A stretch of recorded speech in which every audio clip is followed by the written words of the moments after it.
Greetings, family. Peace and blessings, brothers and sisters. Here again for another live stream of G.O.C.C. Fit for the Gathering of Christ Church, where we discuss all things health, fitness, and nutrition related. I am your neighborhood certified health coach, nutritionist, and personal trainer, Rawchaa Rob. All right, and today we are going to be discussing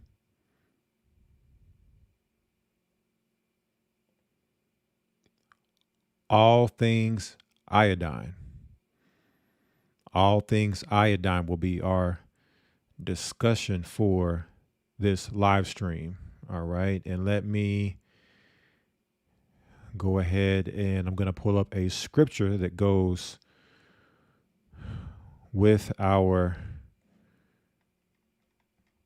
GOCC Fit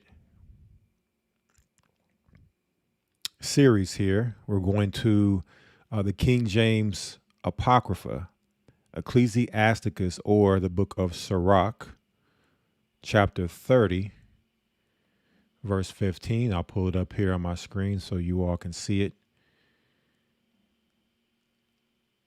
here.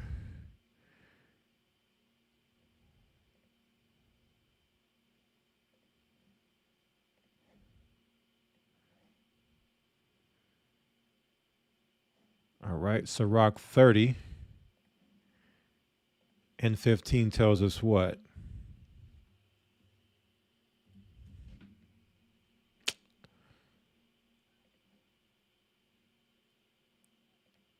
Health and good estate of body are above all gold, and a strong body above infinite wealth. All right, so there is no amount of wealth, money, materialism, any of those things that we can put on our health when it comes to having a strong body, right? And so, ever so more important in the times that we are in now, because there's so much things going on with our food, so much happening with our air, our water. And so, we want to make sure people understand, what to eat, how to eat, what's in the food you eat, focusing on the main things that should be contained within our food, nutrients. We've already covered vitamins A through K, and now we're dealing with minerals. All right. And so for this live stream, we're going to be dealing with iodine. All right. Going to be dealing with iodine, another very important mineral. All right. Very, very important. And just want to make sure everyone is taking their health serious. And I believe majority of the issues that we have with our health is due to bad diet. Okay. Either not knowing how to eat or just simply not eating the right things, putting the right things in our bodies, knowing what's in our food. We want to make sure everyone understands that,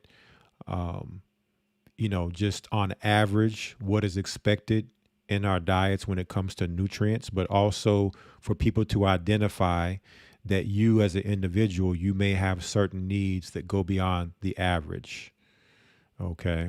So what somebody may need more of, you may not need as much, and vice versa. So it's for you to be able to identify the things that may be lacking in your diet. There are things that maybe you're not eating certain foods that contains, this is the only place you can find these vitamins or minerals, then you probably may have a deficiency and may need to focus more on getting that nutrient or those nutrients right in your diet.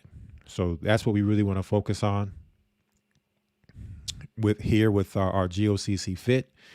And so let me go ahead. We're going to go straight on over to our first article here this evening for this live stream. And it comes off of healthline.com. healthline.com. 10 uses for iodine. Do benefits outweigh the risks?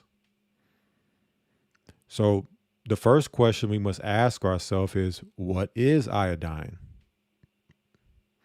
Also called iodide. Iodine is a type of mineral that's naturally found in the Earth's soil and ocean waters.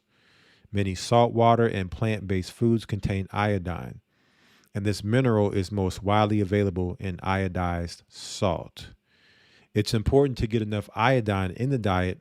It regulates hormones, fetal development, and more. If your iodine levels are low, your doctor might recommend supplementation. You shouldn't take supplements without checking with your doctor first. Read on to learn more about the uses and side effects of iodine, plus recommended daily amounts by age. Okay. So iodine is important for, first of all, it's a mineral in the earth soil, and the ocean waters, also known as iodide. You may have seen iodized salt. Okay, that's salt that has been infused with iodine, and we're going to talk more about that a little later. But its role is to regulate hormones and fetal development, or the development of your child or babies. Okay, very, very important when it comes to our hormones and childbirth. All right, let's go into some more of the uses. What iodine is good for. 10 uses of iodine. Iodine is considered an essential mineral for our bodies. It's particularly important during pregnancy, and exposure in the womb may even help prevent certain health conditions later in life. The following is a list of some of the most important uses and how they benefit the body. Number one, I'm pretty sure for those that are familiar with iodine, know this fact. The biggest reason and importance of iodine is to promote thyroid health. So what is the thyroid, and what does it do? What's the importance of having a healthy thyroid? Iodine plays a vital role in thyroid health. Your thyroid gland, which is located at the base of the front of your neck, helps regulate hormone production. So we just talked about hormones earlier. This is where these hormones are actually regulated, and all the things around the hormones that iodine affects here within the thyroid. These hormones control your metabolism, heart health, and more. Okay. And I'm going to pull up here so you all can see. We also have a list here of different things as I read along here of thyroid benefits. To make thyroid hormones, your thyroid takes up iodine in small amounts. Without iodine, thyroid hormone production can decrease. A low or underactive thyroid gland can lead to a condition called hypothyroidism.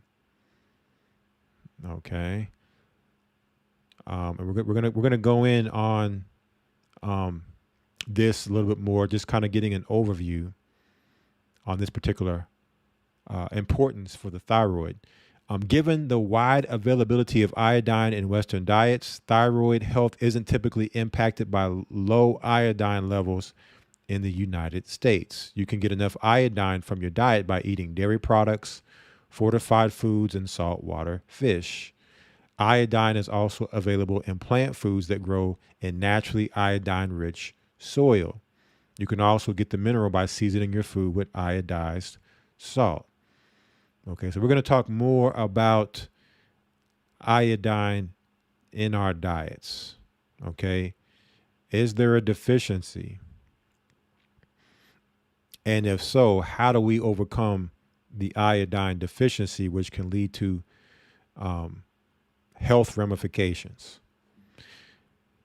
It says here, while iodine promotes overall thyroid health, too much iodine can have a negative effect on the thyroid gland. That's why you shouldn't take iodine supplements without your doctor's recommendation.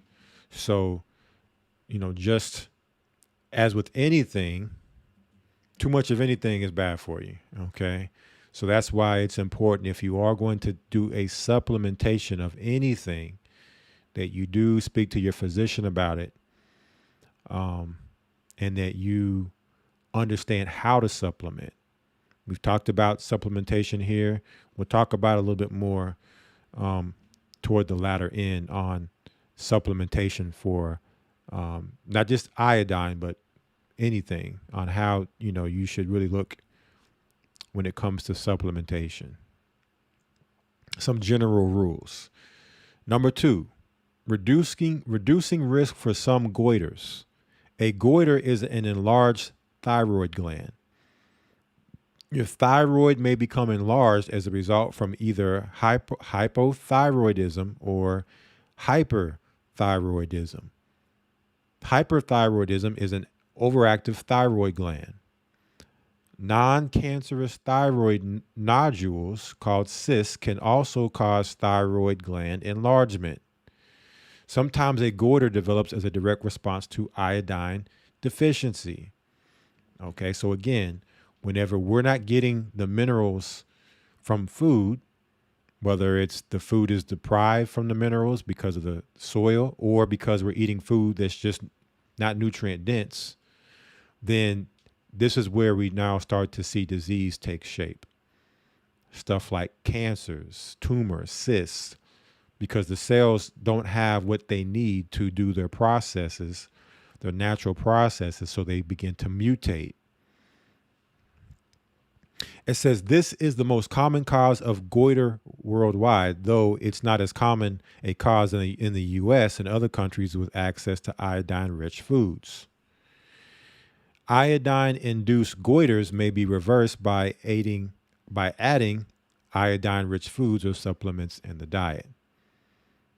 Okay. 3, managing overactive thyroid gland. So here we have thyroid within the top 3 reasons of making sure you're getting iodine.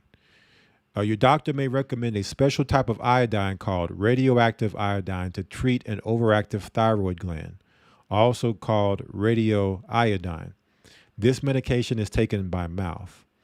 It's used to destroy extra thyroid cells to help reduce excessive amounts of thyroid hormone.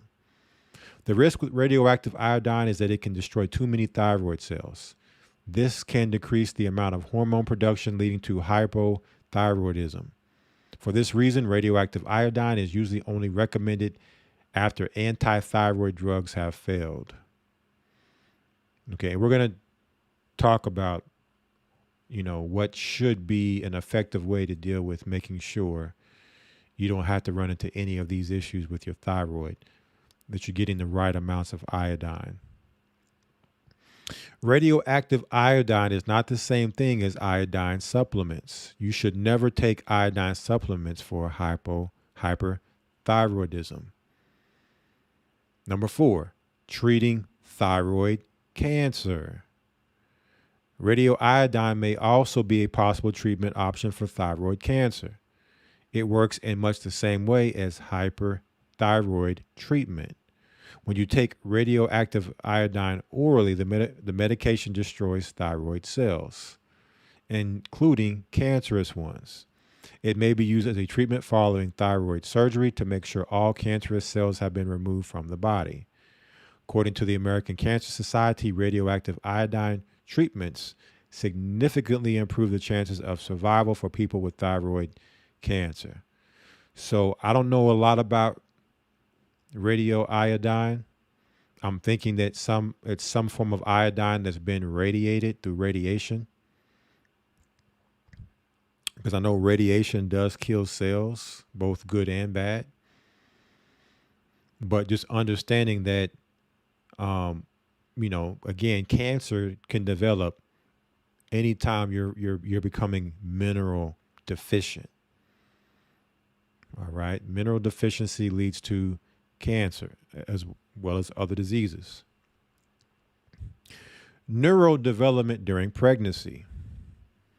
You need more iodine in pregnancy. That's because iodine intake during pregnancy is linked to brain development in fetuses.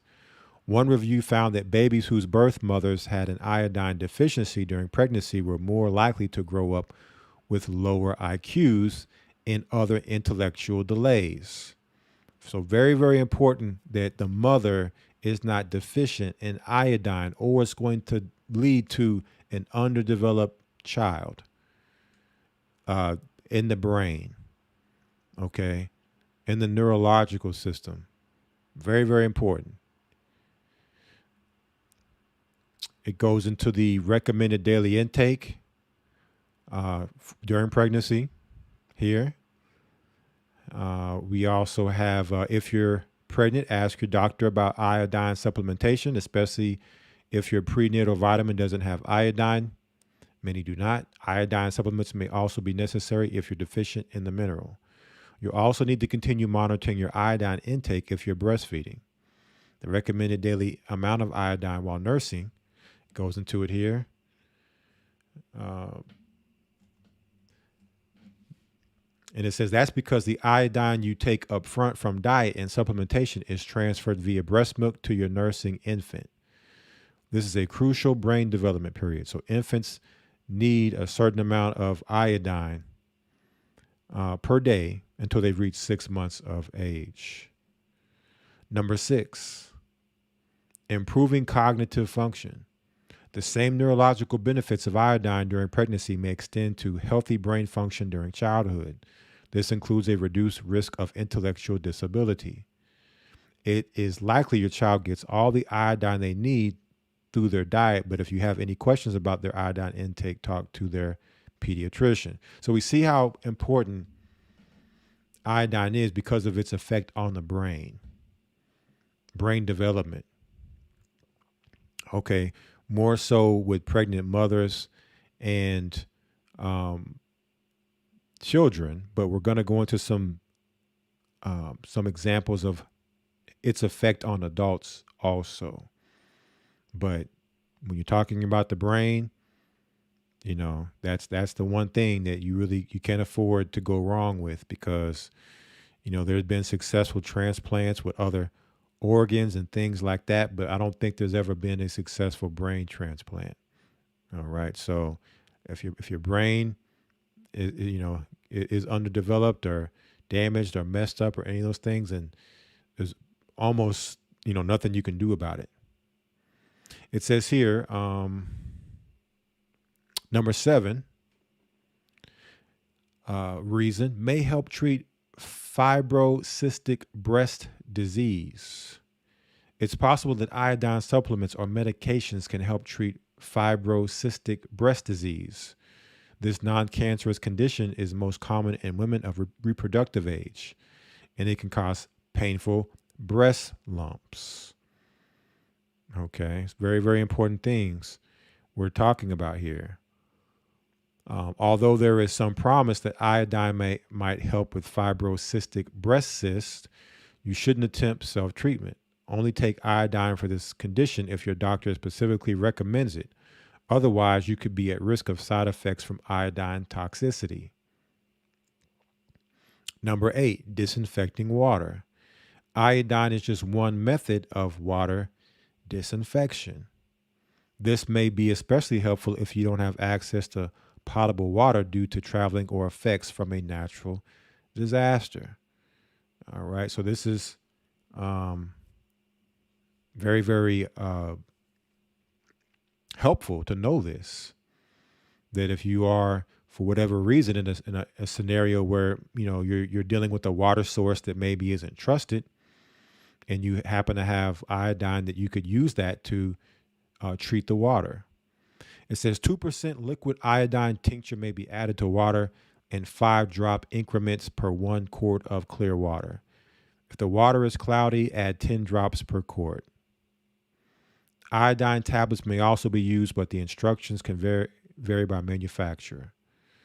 Despite the role iodine can play in disinfecting drinking water, there's also some concerns that it can increase total iodine intake in humans and lead to adverse health effects.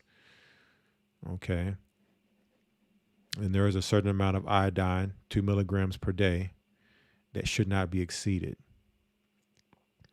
Protection from nuclear fallout. Very interesting. Number 9.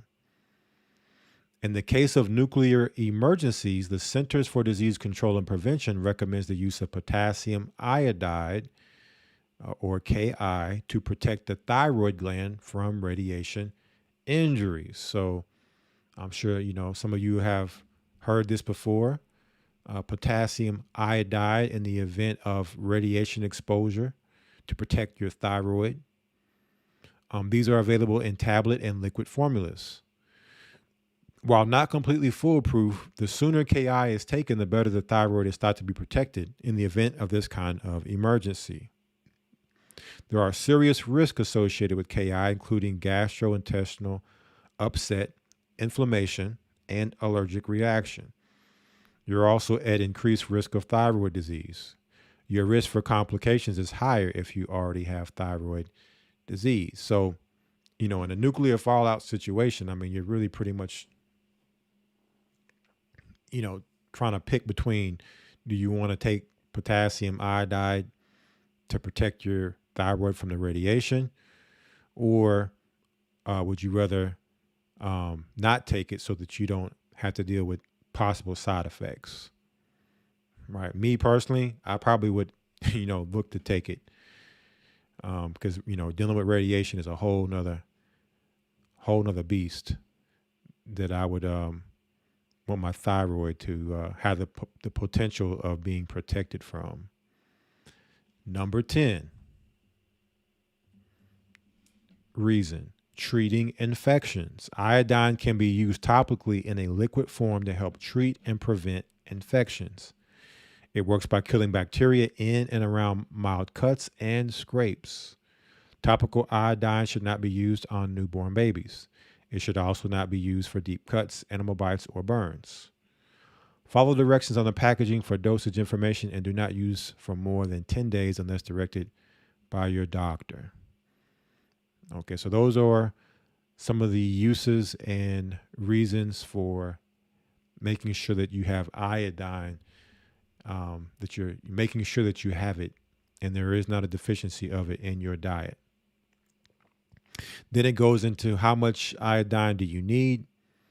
All right, so you can see the numbers there, how much are needed depending on your age, your gender, things like that. Okay, here are some of the side effects of iodine.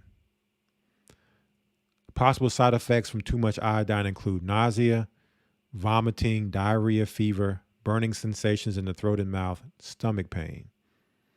In more severe cases, iodine toxicity may lead to coma. You shouldn't take iodine if you have a thyroid condition unless recommended by your doctor. Your children and the elderly are more prone to iodine side effects. Okay. Here are some of the symptoms of iodine deficiency, which can be determined through urine tests. You have the visible goiter. We talked about that earlier. Thyroid gland that's painful or tender to the touch. Breathing difficulties, especially when lying down. Difficulty swallowing. Fatigue. Extreme feelings of coldness despite normal temperatures. Hair loss. Depression. Brain fog. Unintentional weight gain. And that's something we're going to talk about. Another important thing when it comes to iodine and the thyroid gland and those hormones being regulated. All right, we're going to come back to that. All right, who should take iodine? Okay, this is something a doctor would be able to determine through urine tests. All right, so that's how you would determine in a more certain manner if it's something that you need. Okay. Iodine is an essential nutrient. People with access to iodized salt, seafood, and certain vegetables are able to get enough iodine from their diet. In some cases, you may need iodine supplementation to help reduce your risk for iodine deficiency, or as a treatment for certain medical conditions such as underactive thyroid or goiter. All right. So now that we've talked about that, now what are some foods that we can now say that iodine can be attained from? That's what we want to talk about next. Where is iodine in nature? What are some foods I can focus in on to make sure that I'm getting the proper amount of iodine in my diet? All right. So our next article here, healthline.com, 9 healthy foods that are rich in iodine. Iodine is an essential mineral you must get from your diet. Foods that contain iodine include dairy, seaweed, as well as certain fish, beans, and fruit. Your thyroid gland needs iodine to produce thyroid hormones, which have many important responsibilities in your body. Okay. It says here, in fact, 1/3 of the population is at risk of deficiency, particularly those who live in areas that have only a small amount of iodine in the soil, including European countries. So if the foods that you're eating, even if they're known to be high iodine foods, it's all depending on the environment from which they're being produced from. So if the soil is low in iodine, then the food isn't going to have much, if any, iodine in it at all. But what we do see here is that 1/3, which is 33%, which is a large amount, and that's just a guesstimate. It could be higher. I would probably say it possibly is higher than that, of the population is at risk of deficiency. So with that high of a percentage, that lets us know that it is very, very important that this mineral is in our diets, that we're focusing in to make sure that we're getting it, especially with all of the different tasks that it has that's needed in our body for, processing. Goes into the deficiency, which can lead to swelling of the thyroid gland, known as goiter, hyperthyroidism, which can cause fatigue, muscle weakness, and weight gain. So this article has 9 iodine-rich food sources that can help prevent a deficiency. So what's the number one? The number one food that you can focus on is going to be seaweed. Now, when we talk about seaweed, we're talking about sea vegetables or sea plants, plants that come out of the ocean or out of the sea. All right. It's going to go into some particular ones here. Seaweed is a good source of antioxidants, vitamins, and minerals. It's also low in calories. Seaweed is one of the best natural sources of iodine. Okay. Seaweed's pretty much number one. Right. However, the amount can vary significantly based on seaweed type, the region in which it grew, and its preparation. Of course, because if you are cooking seaweed, then there's a chance that the iodine can come out into the water if you're boiling it. And then there's no iodine or very little in the seaweed once you go to eat it. Right? So you want it more in its raw state, not cooked, so that the iodine is preserved. It says 3 popular seaweed varieties include kombu, kelp, wakame, and nori. Right. Kombu kelp is a brown seaweed sold dried or as a fine powder. It is often used to make a Japanese soup stock called dashi. In a study that surveyed seaweed samples from various Asian countries for their iodine content, it was found that kombu kelp contains by far the highest amount of iodine compared to other species of seaweed. Kombu kelp can contain up to almost 3,000 mcg of iodine per seaweed sheet.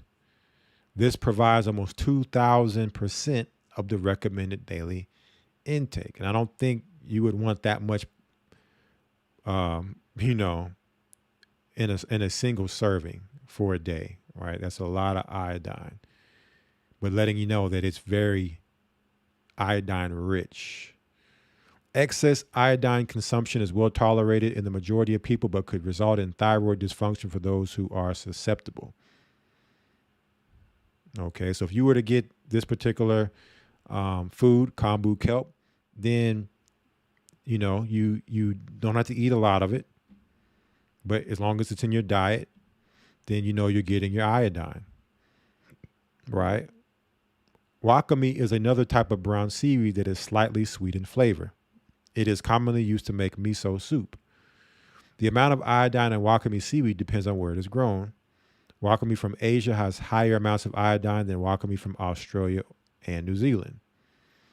One study found that the average amount of iodine in wakame seaweed from various parts of the world has 66 mcg per gram, or 44% of the daily recommended intake.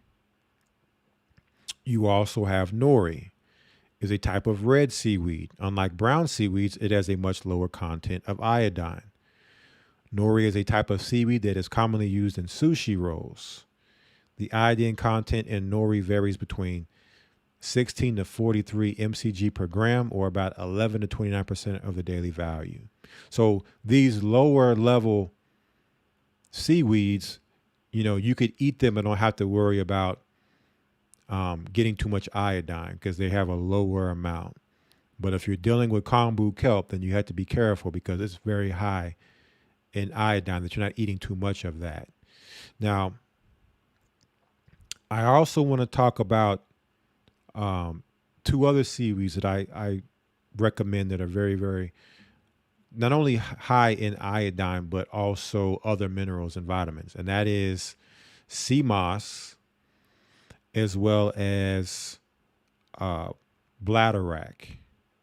Sea moss and bladderwrack. And I believe bladderwrack is higher in iodine than sea moss is. But I want to discuss sea moss, bladderwrack, and seaweeds because I have seen something going around where people are saying that seaweed or sea moss is unclean and we shouldn't eat it. Is this true or not? Well, in order to get that, we must go to the Bible. When we talk about unclean, we're talking about meaning that the Creator, the Most High God, basically is telling us that we cannot eat it or we shouldn't be eating that. Let's see if that's true according to the Bible. Now, the scriptures I've seen people use is in the book of Leviticus chapter 11. And when you come down to verse 9, Leviticus 11 and 9, it says, "These shall you eat of all that are in the waters. Whatsoever hath fins and scales in the waters, in the seas, and in the rivers, them shall you eat. And all that have not fins and scales in the seas and in the rivers of all that move in the waters, and of any living thing which is in the waters, they shall be an abomination unto you." So people would say, you see right there, seaweed, sea moss, you know, anything within those family of plants that come out the sea, see, they don't have fins and they don't have scales. So therefore we can't eat them. Right? Is that what this is telling us here? Those who are out there listening. We keep reading here. Verse 11 says, "They shall be even an abomination unto you. Ye shall not eat of their flesh, but ye shall have their carcasses in abomination." It says, verse 12, "Whatsoever hath no fins nor scales in the waters, that shall be an abomination unto you." So somebody will read this, verse 12 here, sea moss, seaweed, kelp, nori, all that Well, it doesn't have fins or scales. It's an abomination to us. Well, in order to understand the Bible, you must get precepts. Okay. So if a person would simply just scroll to the very top and read the first two verses, it says here, verse 1, and the Lord spake unto Moses and to Aaron, saying unto them, speak unto the children of Israel, saying, these are the beasts, which ye shall eat among all the beasts that are on the earth. So if we just go into that word, beast, in the Hebrew,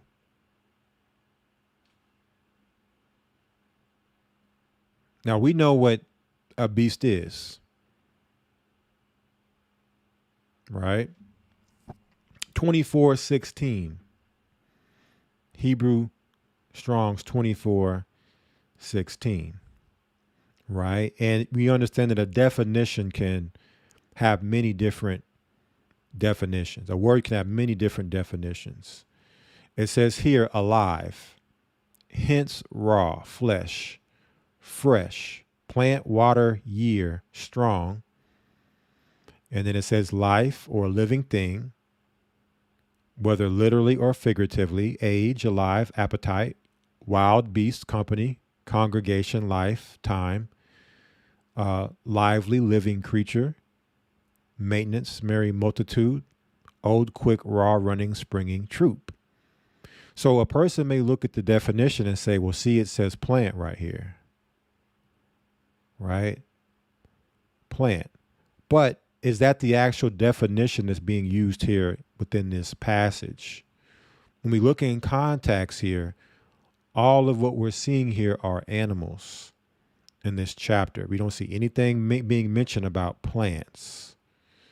So the proper definition is literal beast or a creature or an animal. These are the animals which ye shall eat and the animals which ye shall not eat. So a person could not take Leviticus 11 verses 9 through 12 and apply that to seaweed or sea moss and say we can't eat it because it doesn't have scales or fins. That's an improper way of understanding scriptures. So typically when people come here and they do that type of stuff, they're really unlearned and they're oftentimes looking to be over righteous. And if people aren't careful, you can fall into that trap of hearing that and thinking to yourself, that sounds like that might be true, that we can't eat that. Right. But there are more precepts, just to get more precepts here. And this is what they should have done if they were really rightly dividing the word, to give the proper understanding and context. We go to Genesis chapter 1.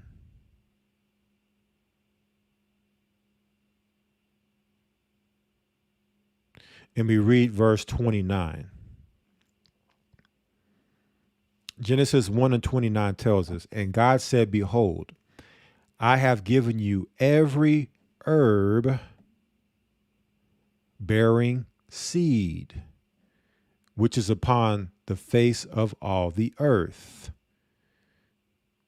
and every tree in which is the fruit of a tree yielding seed, to you it shall be for meat. Okay, now we're going to get some edification and expounding on this also. But notice how every herb bearing seed, and it says here, which is upon the face of all the earth. It doesn't say some of the earth, all the earth. All right. Which also includes the sea. The sea is part of the earth. Verse 30, and to every beast of the earth, and to every fowl of the air, and to everything that creepeth upon the earth, wherein there is life, I have given every green herb for meat, and it was so. Okay, so even the animals were giving the herbs and the plants for meat. Now, the context here is that once Adam and Eve sinned, the earth became cursed. So at that point, there were certain plants that also became cursed and were not to be eaten. Like, for instance, poison ivy. Okay, nobody in their right mind would take poison ivy and think to eat it. Okay, it's not a plant that you would eat, right? Because it's poisonous. So when you look at sea moss, seaweed, things like that, it's not a poisonous plant. Okay, we looked at the plant and noticed that the plant is good. It has minerals, vitamins. It's beneficial for our health. Therefore, it is a plant that is to be consumed. All right, that's how you would know and apply it in that manner. You would not apply it like people are doing with Leviticus 11, which is talking about animals. Okay, so when it comes to plants, we simply understand that there are poisonous plants, which we do not deal with, and there are plants that are not poisonous.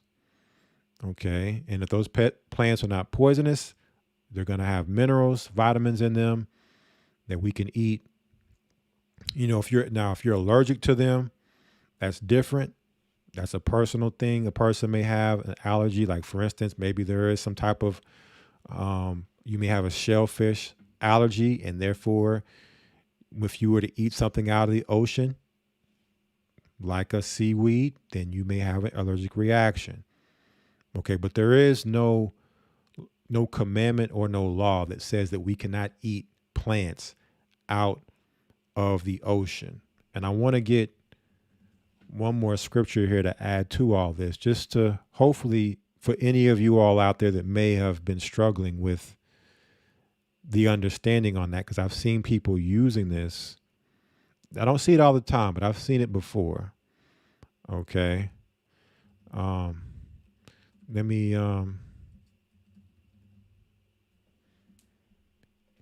get another precept here. We're going to the book of Romans chapter 4.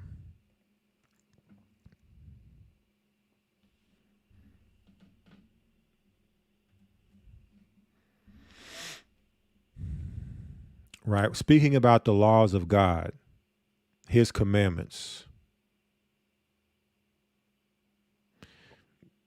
Romans chapter 4, verse 15 tells us, because the law worketh wrath, for where no law is, there is no transgression.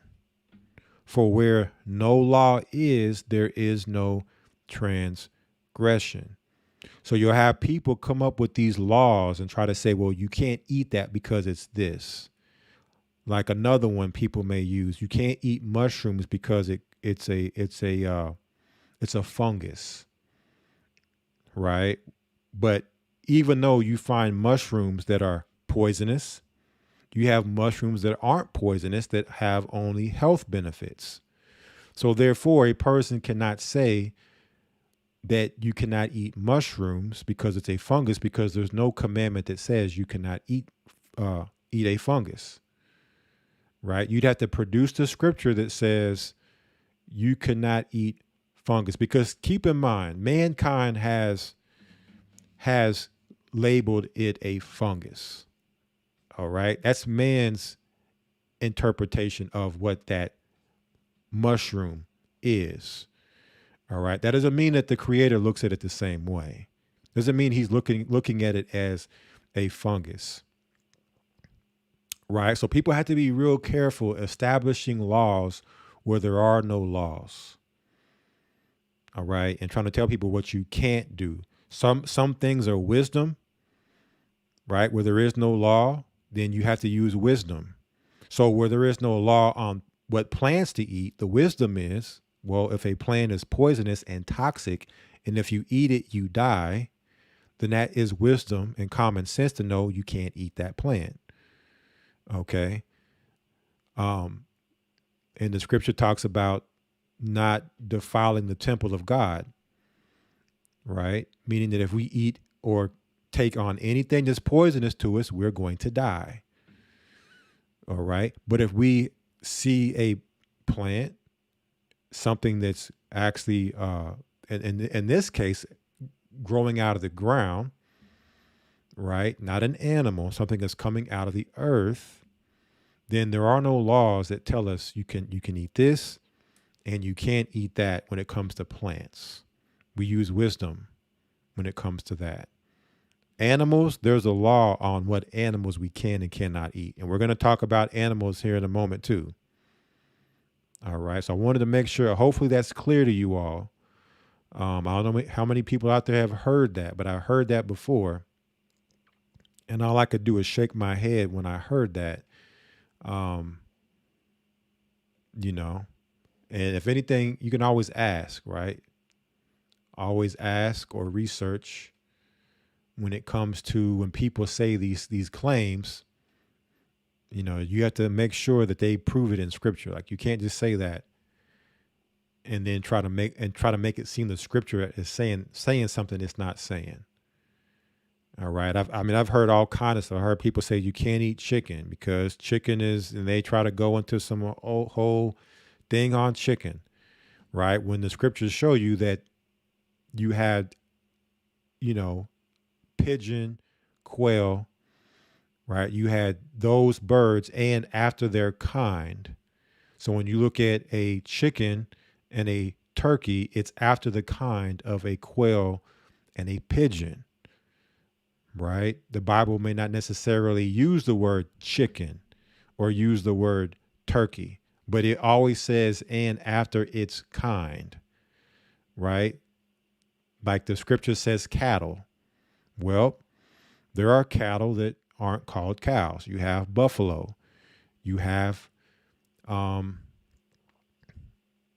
you have bison, right? The Bible doesn't say buffalo or bison, but it says the cattle and after its kind, meaning that anything that's in the realm of cattle or a cow and the likeness of a cow that has a split hoof and cheweth the cud is the same as a cow. It's just a variation of that species, which means you can eat that.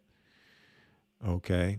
So be careful out there when people are trying to push strange doctrines out there and using scripture to try to justify it. Only those things can be used on people who are not learned or easily susceptible to hear that without,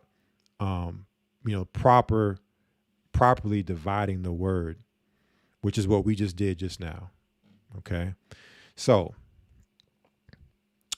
seaweed is lawful. So everybody knows there is no thing where people are, I can't do sea moss. I can't do seaweed. No, it's lawful. Okay. So, number 2, places we can find in nature, iodine, cod. Cod is a versatile white fish that is delicate in texture and has a mild flavor. So this is where the law, you would look to measure it up against a cod. Does a cod have scales and fins? I believe it does. I don't eat cod, but I believe from just off the top of my head that cod does have scales and fins, so it would make it lawful to eat it out of the ocean. Remember, things that are in the sea are high in iodine. What else do we have here? It is relatively low in fat and calories, but also offers a wide variety of minerals and nutrients, including iodine. According to the Icelandic Food Content Database, fish low in fat have the highest iodine amounts. For instance, 3 ounces of cod has approximately 63 to 99 mcg, or 42 to 66% of the daily recommended amount.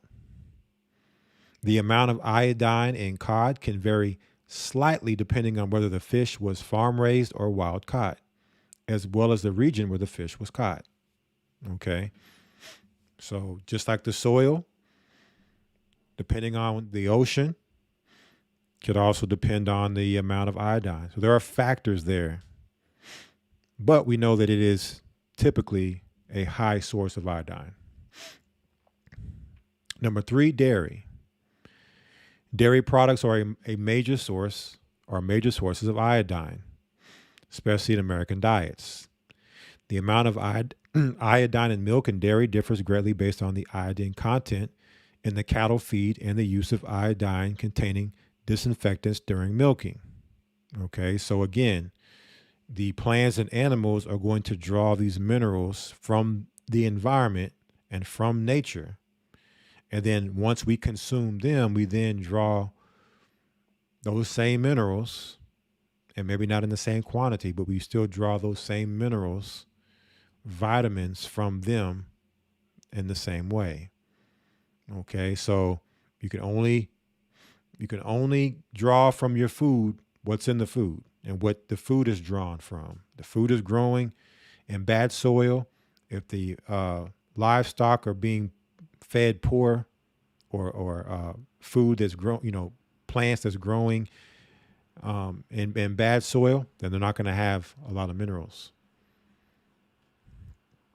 which is another issue, right? That's another problem that we need to talk about when it comes to iodine in our soil, right? The soil has a greater chance of being depleted of minerals than the sea. So typically, if you're going to get your iodine, if you're focusing in on like your seaweeds, it's going to be harder to have a depleted sea of minerals. Okay. So the sea is going to have the minerals, and therefore you're not going to have to really worry about it like you would with things on land. Right? So therefore, another reason why you have people who maybe are iodine deficient is because they're not eating anything out of the ocean. They're not eating any fish. They're not eating any seaweeds. Okay. And based upon that, you're going to be higher chance of being iodine deficient. Even if you are focusing on land-based products, those products could be deficient in iodine. Then what? You see, so you can't really go wrong with the ocean, right? Iodized salt is our next thing. Well, before we get there, we have didn't finish here with the milk.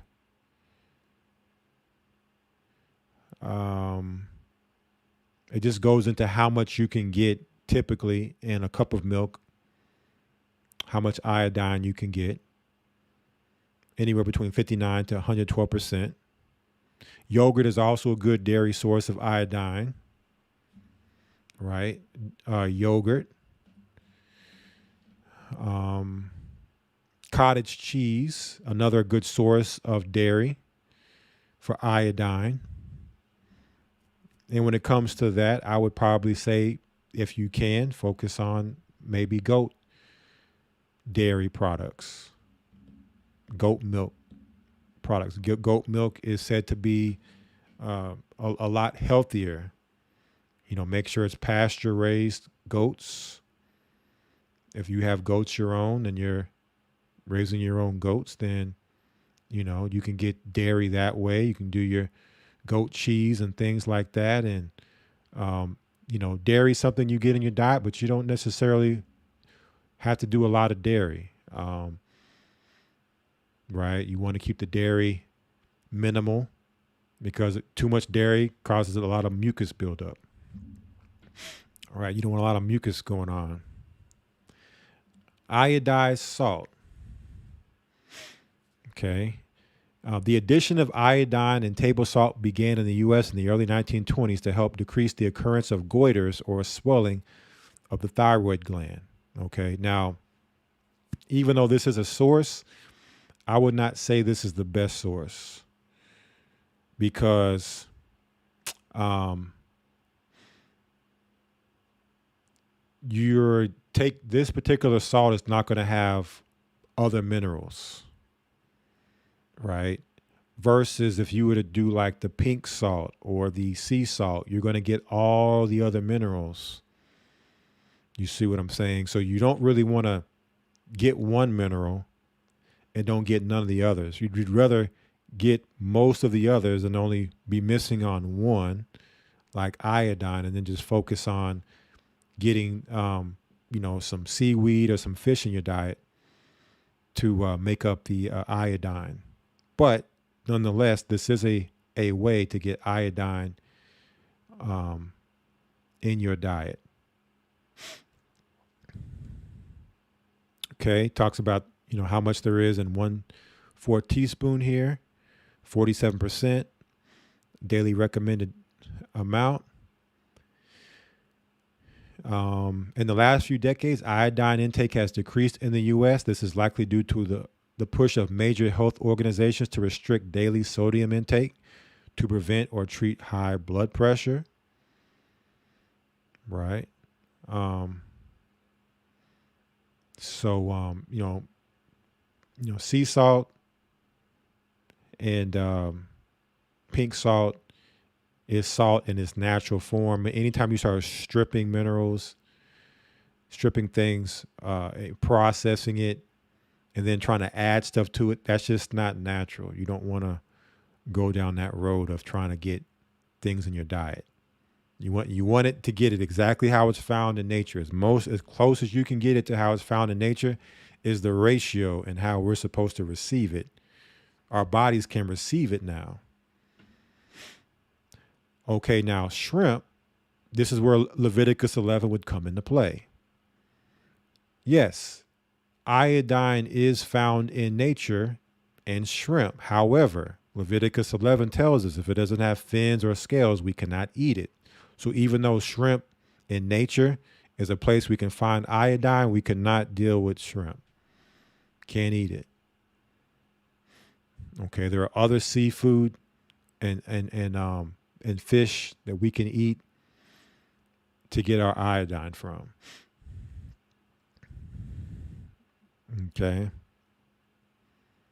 So we're skipping past the shrimp. So instead of shrimp, we had cod earlier. You can do tuna. Tuna is a clean fish. Low calorie, high protein, iodine rich food.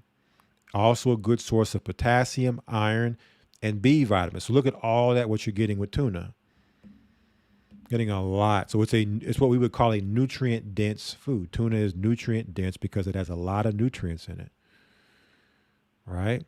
It also has good omega-3 fatty acids, which are macronutrients. We'll be talking about macros soon. And these omega-3s can lower your risk of heart disease. So it has healthy fats, protein, low calorie, and a lot of nutrients. So those are the foods you want in your diet. You want to focus on those type of foods. The most bang for your buck, pound for pound.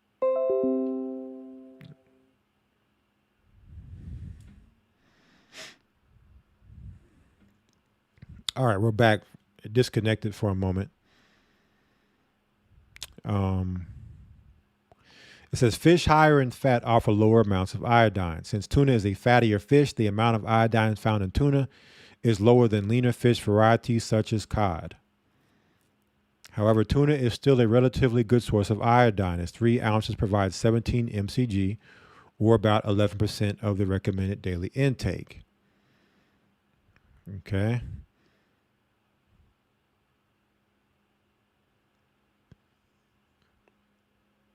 And number 7, we have eggs. Right? Eggs are a good source of iodine. Low calories, fewer than 100. We have, again, a nutrient-dense food with egg. Egg provides lean source of protein, healthy fats, and a wide assortment of vitamins and minerals. Okay, so eggs are nutrient dense. Now, you have to eat the yolk. It says, however, the majority of these nutrients, including iodine, come from the yolk. So you throw that yolk away, you're throwing away the iodine. You're throwing away vitamin A. You're throwing away all these nutrients and vitamins, minerals. See that? The majority of these nutrients, including iodine, come from the yolk. We've talked about eggs before.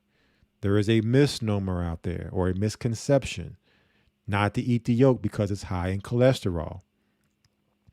That is true. The yolk is high in cholesterol. However, there's context there because there are two different types of cholesterol.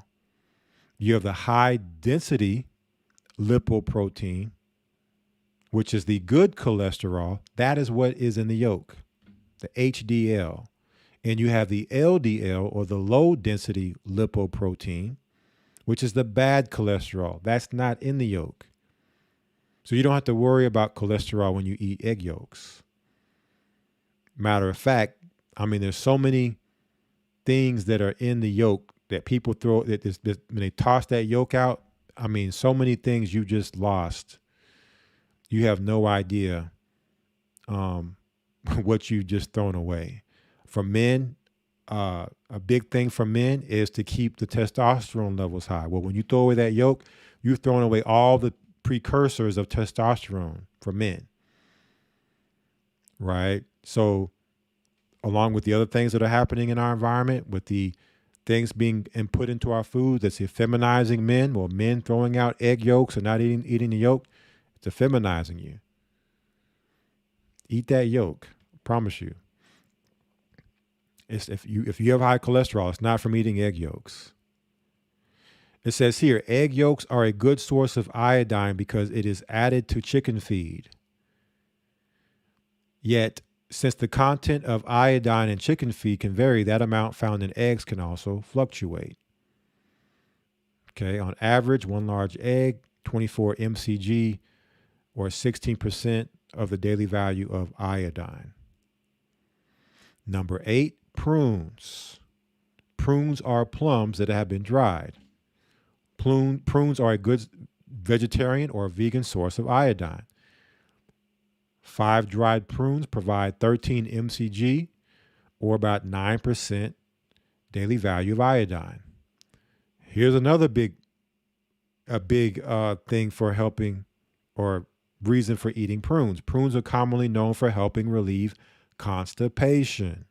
So if you're somebody who deals with constipation, trust me, you eat prunes, you're not going to be constipated. Right? You eat your meal, after your meal, eat some prunes. Trust me, you're not going to be constipated. This is because of the high content of fiber and sorbitol, a type of sugar alcohol.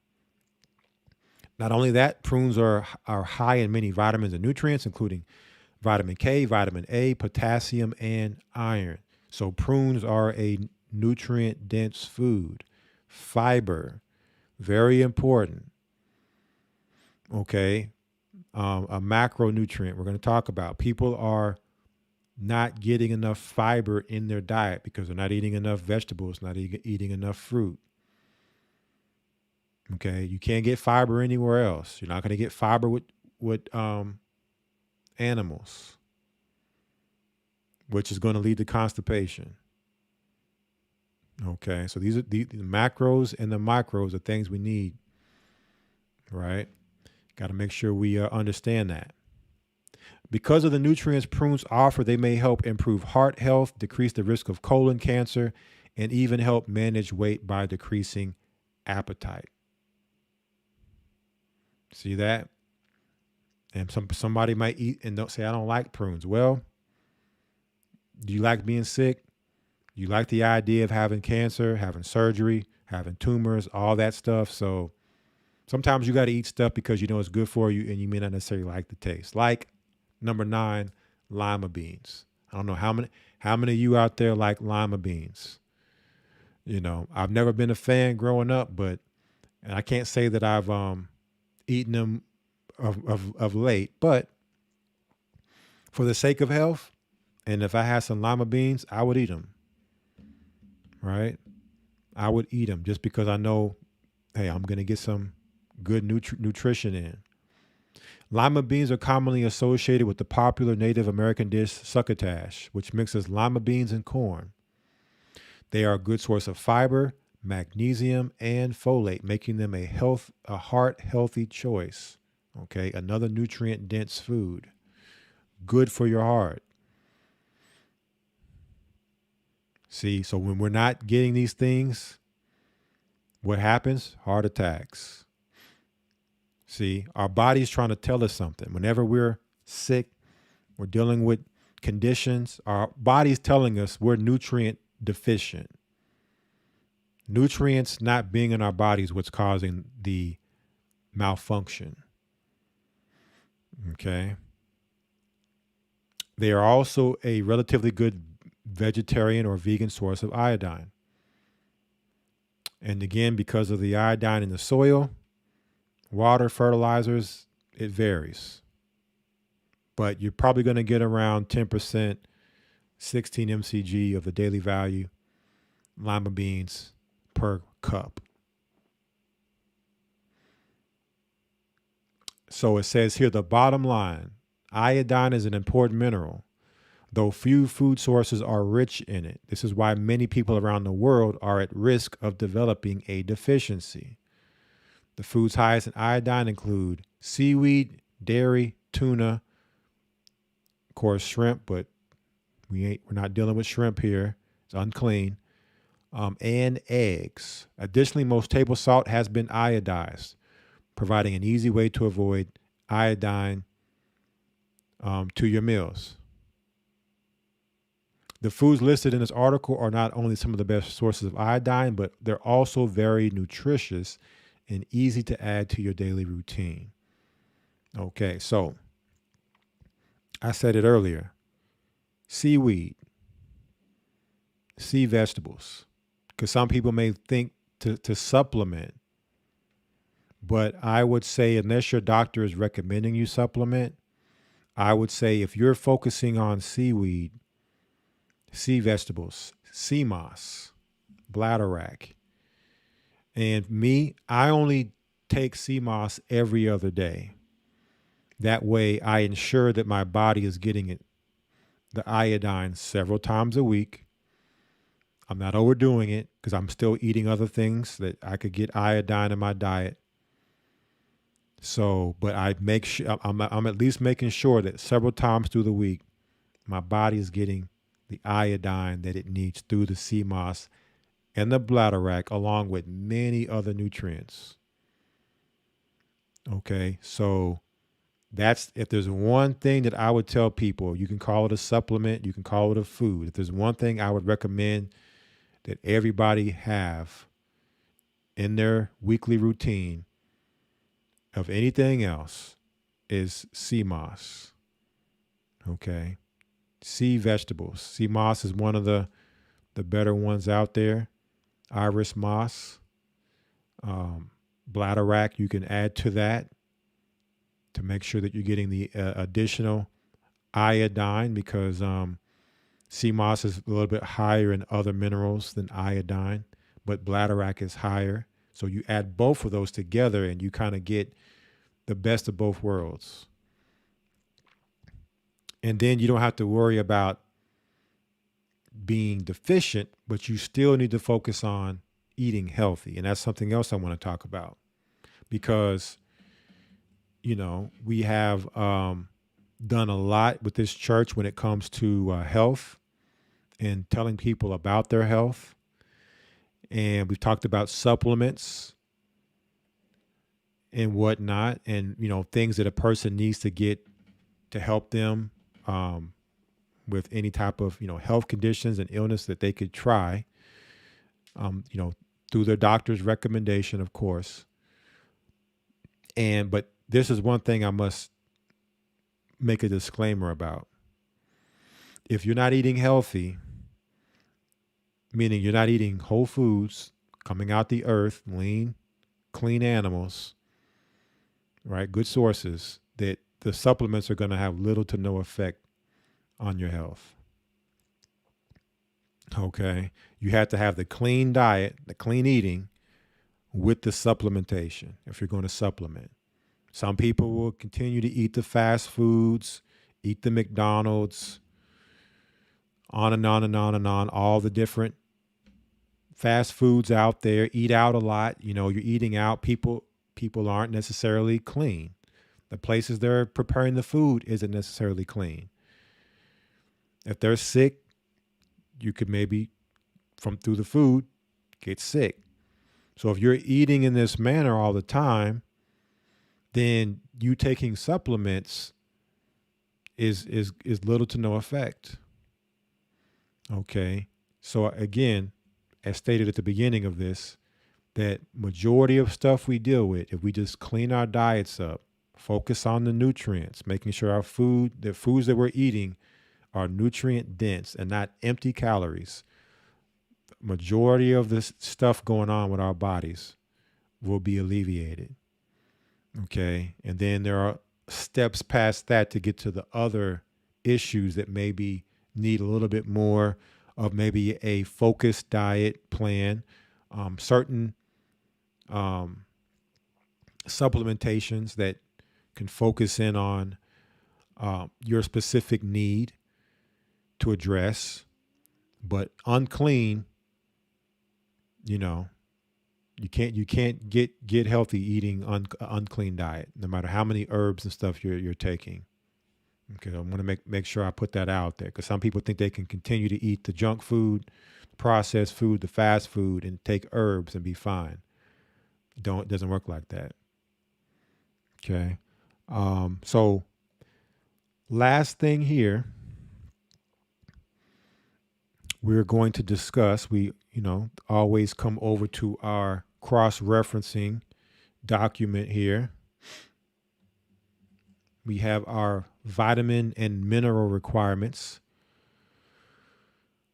in human nutrition, second edition by the WHO and the FAO. That was actually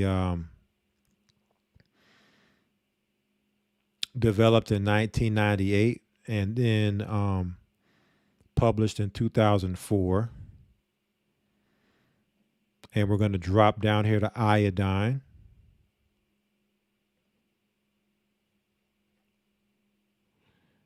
To see what this document, and see if we can cross-reference and if we get the same insight of what we just read in those articles.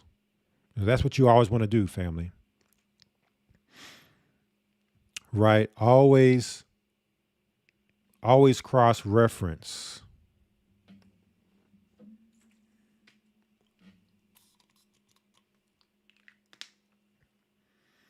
The more sources that you can have, the better.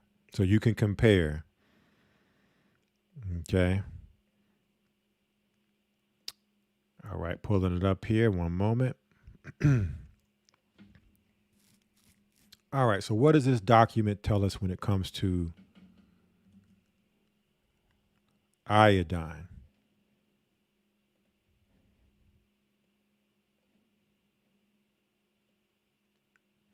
It says here, role of iodine in human metabolic processes.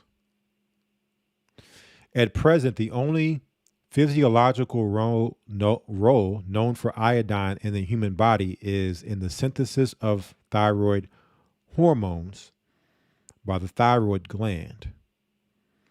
Iodine from the diet is absorbed through the gastrointestinal tract.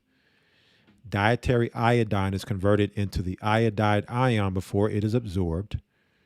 The iodide ion is 100% bioavailable and absorbed totally from food and water.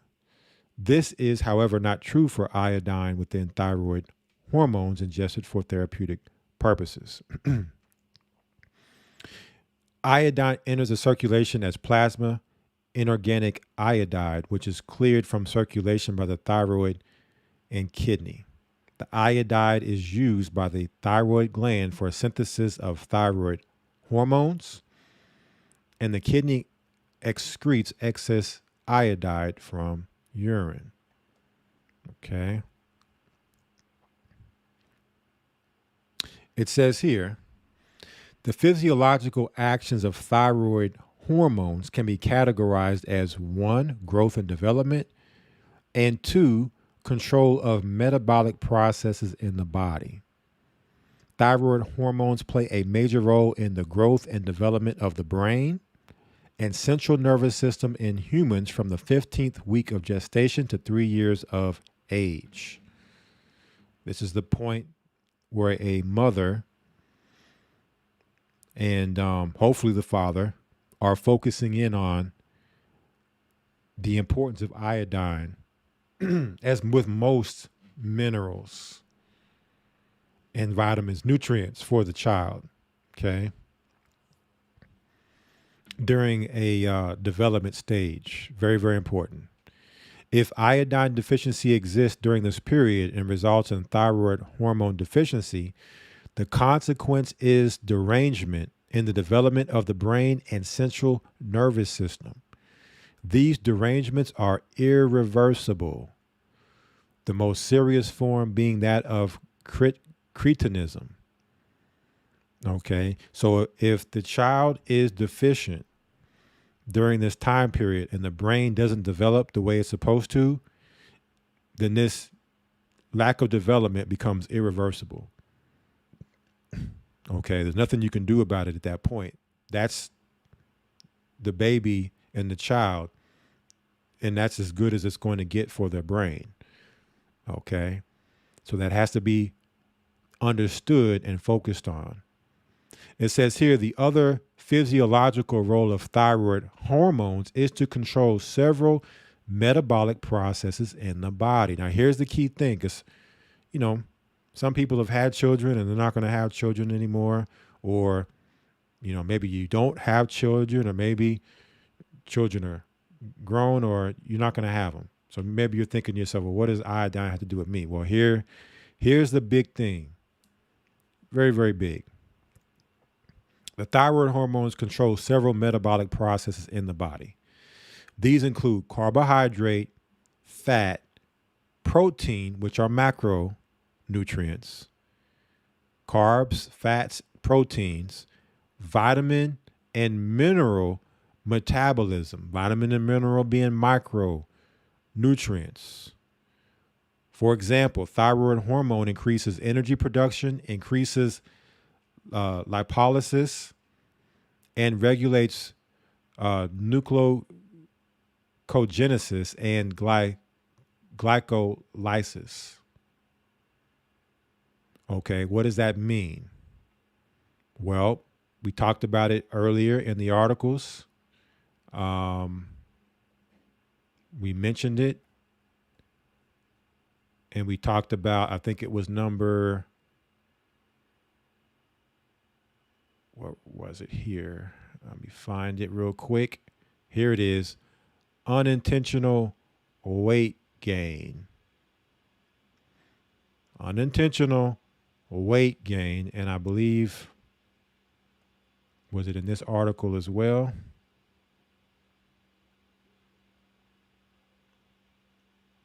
Here it is, weight gain. And it's in this article also. So these metabolic processes, if they're not regulated by the thyroid hormones, what is it going to lead you to? It's going to lead you to your body being and having excess weight that you shouldn't have.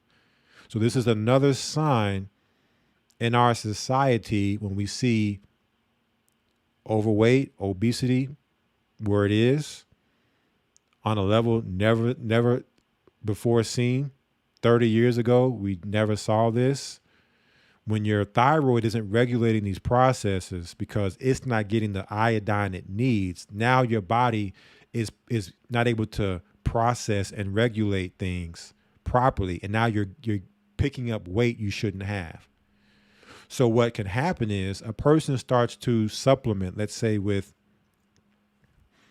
their diet and eating sea vegetables to get the proper iodine. Now the thyroid is getting the iodine that it needs so the hormones can function properly and regulate um, the metabolism of macro and micronutrients. And then what will happen is your body will now go to the weight you're supposed to be. See, a lot of people are at the weight they're not supposed to be at. And I'm talking about people who are overweight. This can also have an effect on people who are underweight because things aren't functioning properly. Your body now is out of whack. So a lot of people have even said they've just, fasted with sea moss, or they maybe eat it for breakfast and they maybe don't eat too much until maybe dinner, and they find themselves losing weight and their appetite now. Also, eating the sea moss will help your appetite to where you won't be as hungry because your body's now being fed minerals. Your body's being fed vitamins, what your cells are hungry for. You notice how when you eat a bag of chips and you're still hungry afterwards? It's because there's no minerals, no vitamins, no nutrients in it. Those cells are still hungry. All you did was just take on calories. It's called empty calories. Right? So when you're feeding the cells and the cells are getting the nutrients they need, now, because what's happening is those calories, you're consuming and consuming and consuming, trying to get the nutrients, and you're not getting them, and you're just eating and eating and eating, and the body's hungry. Well, all that's calories. Well, those calories, if they're not burned, do what? They get converted to fat. That fat gets stored in your body, and then now you have excess weight. You have more weight than you should have. And when your thyroid isn't right, this is what happens. This process cannot be regulated. Right? So getting the proper, and it's not just iodine, it's all nutrients. But iodine is a key part, and the deficiency is showing in the obesity in our society that thyroid is a huge deficiency with the obesity epidemic. Okay, so I just wanted to point that out, that somebody may think that I don't have kids, or I'm not pregnant, or I'm not a woman. Listen, it's important regardless of all that. For your health's sake, and just maintaining the proper weight you're supposed to be at. So you're not carrying too much and you're not carrying not enough. Because of this thyroid issue that's going on, right? So moving on, iodine deficiency affects all populations at all stages of life, from the intrauterine stage to old age, right? So again, talking about deficiency. However, pregnant women, lactating women, women of reproductive age, and children younger than 3 years of age are considered the most important groups in which to diagnose and treat iodine deficiency, because iodine deficiency occurring during fetal and neonatal growth and development leads to irreversible damage of the brain, central nervous system, and consequently to irreversible mental retardation. Okay, so just understanding, you want a healthy baby, you want the mother to be healthy coming out of the pregnancy. Talking about iodine, but all nutrients have to be a focal point. Dietary sources of iodine. The iodine content of food depends on the iodine content of the soil in which it is grown. The iodine present in the upper crust of the earth is leached by glaciation and repeated flooding and is carried to the sea. Okay, so what happens is the iodine that's in the earth a lot of times gets leached and brought out into the ocean through flooding and things like that. And so that's where all the iodine is mostly, is in the ocean. Seawater is therefore a rich source of iodine. So that's the reason why we say focus on the fish, focus on the seaweeds, and you're going to get a lot of things that's not in our soil now. Okay. So you're a person that doesn't do anything out the ocean, then This is especially for you because there could be an iodine situation going on there. Okay. It says here, the seaweed located near coral reefs has an inherent biological capacity to concentrate iodine from the sea. The reef fish which thrive on seaweed are also rich in iodine. Thus, a population consuming seaweed and reef fish will have a high intake of iodine, as in the case in Japan.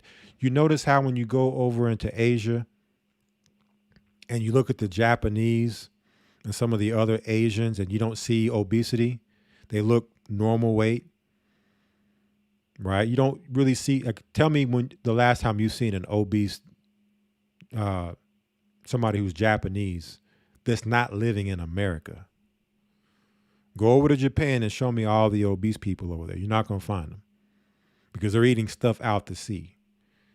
Okay. And it's not just the fact because it's nutrient dense food, but it's low calorie. It's got the right macro and micro, the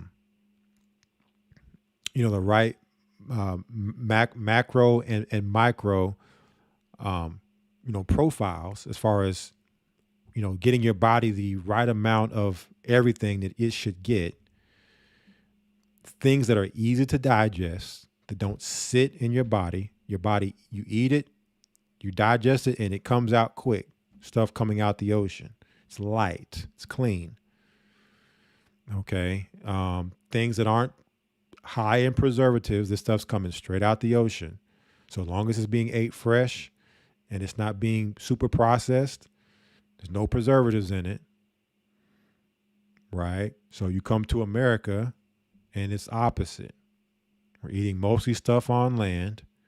We're eating stuff that's super processed. It's super high in preservatives. Okay. So, and it's lacking in nutrients. Moving on here.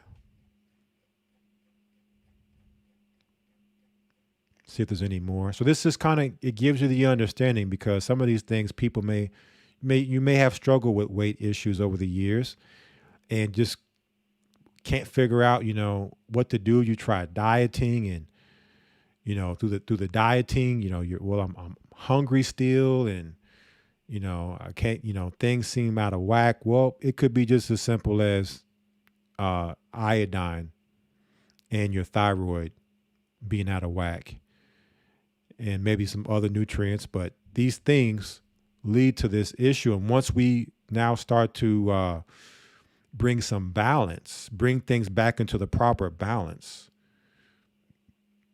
within our diet, right? Now we start to see the change. Now we start to see the weight loss. Now you're going, you're at the weight that you feel like, okay, this is the weight I should be at. Okay, so that was all we had here in the vitamin and mineral requirements in human nutrition, second edition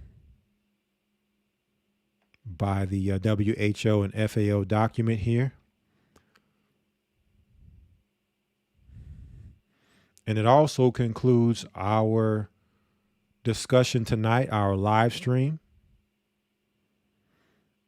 in regards to all things iodine, right? We talked about where to find iodine in nature. Where is it in our food? Okay, the best ways to get it so that we don't have to do any type of supplementation. If you're doing a supplement, I would say vegan or kosher supplementation. I think they have the liquid iodine out there, the Lugol's iodine droplets. Check with your physician on that for supplementation. But if you're eating right, most people should be fine. Okay.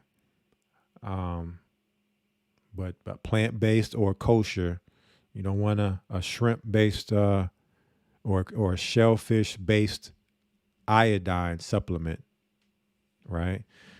We also talked about the different things that affect the body, the different ailments and whatnot that can affect our bodies if we're not getting the proper iodine. right? And so many different things, and you will get the references to what we discussed tonight. Also, it will be in the description box um, in due time, so that you can always read those things on your own. Okay, so I hope and pray that the information tonight and for this live stream, when it comes to all things iodine, has been edifying and beneficial to you all. I pray for everyone's health, and hopefully that this is motivating for us to take more emphasis and more, more importance into what we're putting into our body, into our temples, that we are making sure that we are getting a majority of natural things, organic things in our bodies, and that we're just all it takes is effort. It doesn't happen overnight. So as long as you're, making steps, progress, and you're moving in that direction, and making sure and focusing there. Hopefully, if anything else, that's what's happening for you all, and we'll pray that continue to stay motivated, inspired, and stay in good health and good estate of body. Until next time for G.O.C.C. Fit, we'll see you all next time, and Godspeed.